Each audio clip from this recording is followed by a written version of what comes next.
زندګۍ زما د ویډیوګانو چې کومه خوندوره ویډیو ده هغه هم دا ده محسوس شو.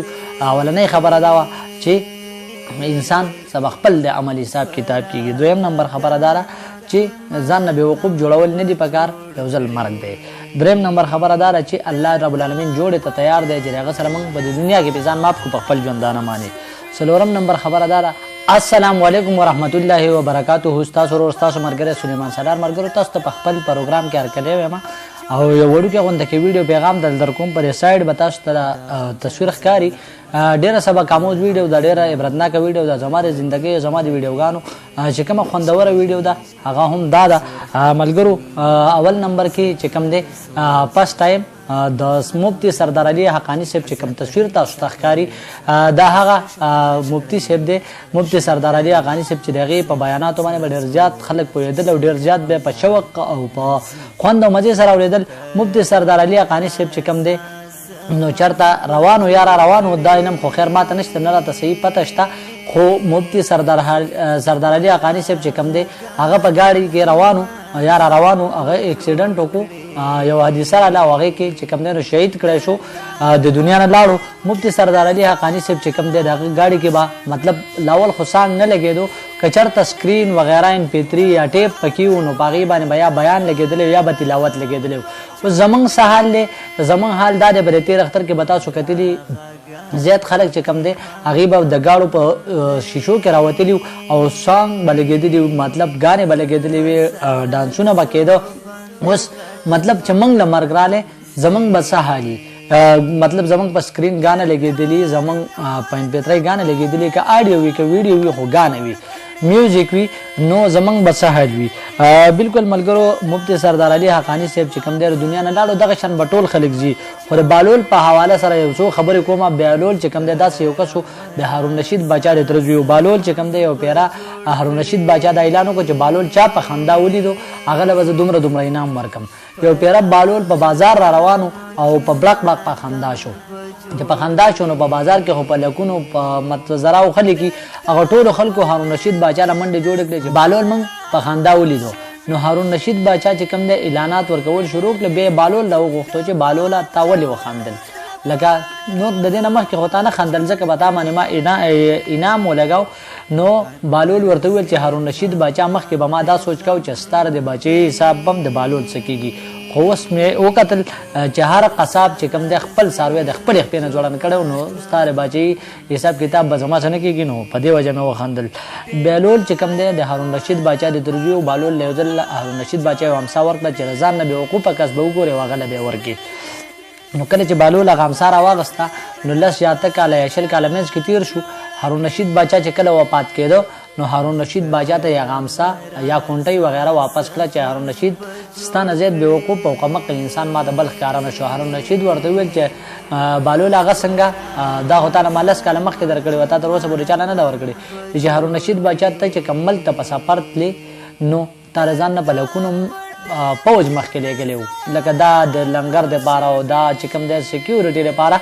نو هارون رشید باچا د دې مستحق هم تی امسا یې هارون رشید باچا له ورکړه. دغه شان چې کوم دی یو ځل بهلول را روانو او چا ته تپوس وکړه بهلوله چېرته تلی وې، وایي چې د الله او د مخلوق جوړه مې کوله. ویل وشوه؟ ویل نه. ویل ولې؟ ویل الله تیار دی خو مخلوق نه دی تیار، هغه بازار ته تلی و. او دغه شان بله ورځ چې کله را روان و نو بیا تې هغه کس تپوس وکړه چې بهلوله چېرته تلی وې؟ هغه ویل چې د الله او د خلکو منځ کې مې جوړه کوله. ویل چې وشوه؟ ویل چې نه. ویل ولې؟ ویل نن چې کوم دی خلک تیار دی خو الله نه دی تیار، هغه خلک چې د دنیا نه تللی خلک دی په قبرستان کې پراته دي.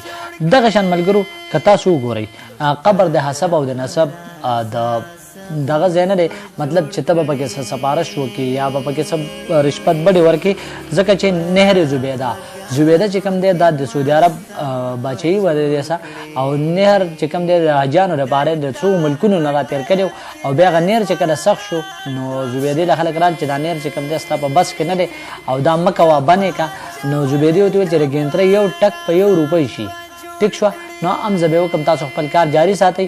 نو کله چې هغه کار جاري وساتو او نهر یې راوستو نو کله چې زبیده وپات شو نو چا په خوب کې ولیده چې زبیدې سره څه وشو. زبیدې ورته وویل چې ګوره الله په یو خبره وبخلم که نه په نهر یې نه یم بخلي، که زه ورته وایم چې نهر چې کوم دی ما راتړلی الله پاک به ورته وایي چې مال حال ما درکړی وي یاره عوامو روپۍ به یې تا لګولې وي. نو دغه شان زبیدې په کم خبره باندې الله بخلي وه په هغه خبره یې بخلي وه چې کله نونۍ خولې له وړله او زبیده چې کوم دی نو بانګ ویلی کېده او زبیدې هغه نونۍ واپس کېښوده په دې خبره الله بخلي وه. دغه شان ملګرو د یو بزرګ واقعه راځي خیر نوم خو یې ماله نه راځي هغه بزرګ چې کله وفات شو نو خپلو شاګردانو په خوب کې ولیدو ورته ویل چې بزرګ حضرات سره څه وشو لکه الله په کومه خبره وبخلي. نو هغه ویل چې زه کله الله ته مخامخ شوم نو ما وویل چې که زه الله ته یم چې ما عبادت کړی دی دا مې کړي هغه مې کړي درسونه مې کړي دي نو کېدای شي په دې خبره باندې ما الله ونه بخي خو دا خبره مې ځان ته غوره وګڼله چې الله پاک ته وایم چې ستا وحدانیت او ستا یووالی مې تا له راوړی دی. نو الله رب العالمین د هغه بزرګ نه تپوس هغه بزرګ ته په جواب کې دا خبره وکړه جل جلاله چې بزرګه وحدانیت او یووالی به داسې وي لکه را تا چې ما له راوړی دی. بزرګ ته ویل چې لکه مطلب تا کله شودو وخوړل شودو او تا ویل چې په خېټه مې درد کو د شودو.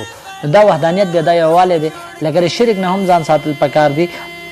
دغه شان چې کوم دی نو د بزرګ بیا چې په کومه خبره وبخلی شو بزرګ په هغه خبره وبخلی شو چې پیشو یې راواغسته او باران ورېدو ځان سه پټه کړه د پیشو بچی یا پیشو وه او هغې مطلب دغه ورکړو. نو دغه شان چې کوم دی بیا چې کوم دی حضرت محمد صلی الله علیه وسلم زمونږ اخري پیغمبر دی دا به زمونږ سفارش کوي خو دا به موږ پیغمبر منو لکه څنګه به منو دا به په مطلب تلې د میزان سره به هم زمونږ خوږ پیغمبر ولاړ وي.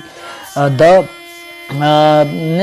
دغه چې کوم دی حوض کوثر سره به هم زمونږ پیغمبر ولاړ وي او په پول د سویرات به هم زمونږ پیغمبر ولاړ وي. نو د هغه سره محبت کول او چې رچا حضرت محمد مصطفی صلی الله علیه وسلم فرمایي چې رچا د خپل ځان نه د خپل مور او پلار نه د خپل مال حال نه زما سره زیات محبت نه نو دا سړی مسلمان نشي کېدی. نو ملګرو که ویډیو مو خوښه شوه مخکې د ملګرو سره ضرور شریکه کوئ او دغه د دې نه مطلب موږ ته سم محسوس شو. اولنۍ خبره دا وه چې انسان سبا خپل د عمل حساب کتاب کېږي. دویم نمبر خبره دا ده چې ځان نه بېوقوف جوړول نه دي پکار یو ځل مرګ دی. دریم نمبر خبره دا ده چې الله رب العالمین جوړې ته تیار دی چې د هغه سره موږ په دې دنیا کې پې ځان ماف کړو په خپل ژوندانه باندې. څلورم نمبر خبره دا ده چې د الله د ټولو احکاماتو خیال وساتو او پنځم نمبر خبره دا ده چې انساني همدردي مو وکړو دغه شان د ځناورو سره. او پنځم نمبر خبره یا شپږم نمبر خبره چې کومه ده نو هغه د خوږ نبي حضرت محمد صلی الله علیه وسلم سره محبت کول دي.